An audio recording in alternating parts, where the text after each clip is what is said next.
Hello అండి, అందరికీ నమస్కారం. Welcome to Suhi kitchen. ఈరోజు వీడియోలో ఒక కప్పు బియ్యంతో ఎంతో టేస్టీగా ఉండే సెట్ దోశని ఎలా ప్రిపేర్ చేసుకోవాలో చూసేయండి.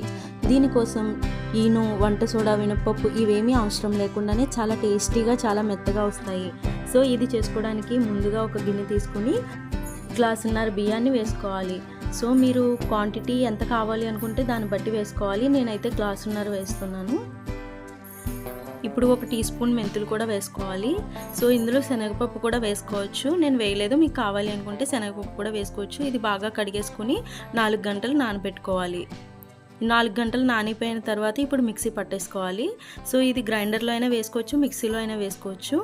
సో ఇప్పుడు ఈ మిక్సీ వేసేసుకున్న తర్వాత ఇప్పుడు మనం ఒక కప్పు అటుకుల్ని నానబెట్టేసుకోవాలి.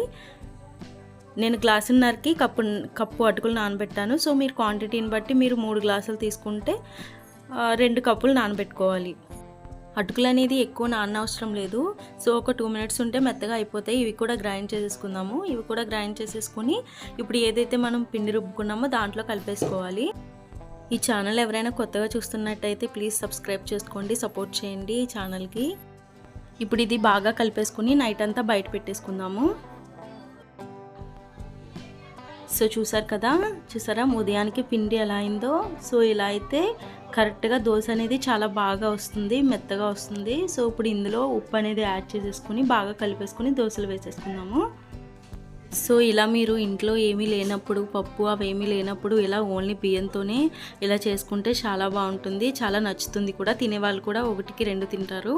సో ఇలా ట్రై చేయండి ఒకసారి. ఇలా ట్రై చేసి ఎలా ఉందో కామెంట్లో తెలియచేయండి. సో ఇప్పుడు మనం దోశలు వేసేసుకుందాము. దోశకి స్టవ్ మీద పెనం పెట్టుకుని వేడెక్కిన తర్వాత ఆయిల్ వేసుకుని ఉల్లిపాయతో ఇలా చేసేసుకోవాలి. ఇలా అప్లై చేసుకోవడం వల్ల మనకి ఏంటంటే దోశ అనేది చాలా బాగా వస్తుంది. సో ఇప్పుడు దోశ అనేది వేసేసుకుందాము. ఈ దోశ అనేది మీరు రెండో వైపుకి తిప్పనవసరం లేదు, ఎందుకంటే ఒకవైపే అలా కాల్చుకుంటే సరిపోతుంది. ఒకవేళ మీకు కావాలి అనుకుంటే కొంచెం క్రిస్పీగా కావాలి అనుకుంటే తిప్పుకోవచ్చు. సో చూసారా బబుల్స్ అనేవి ఎలా వస్తున్నాయో. సో ఈ విధంగా వేసుకోవాలి. సో మిగిలిన పిండిని కూడా ఇలాగే వేసేసుకోవాలి. సో అంతేనండి, ఎంతో టేస్టీగా అలాగే చాలా ఈజీగా అయిపోయే బ్రేక్ఫాస్ట్ రెడీ అయిపోయింది.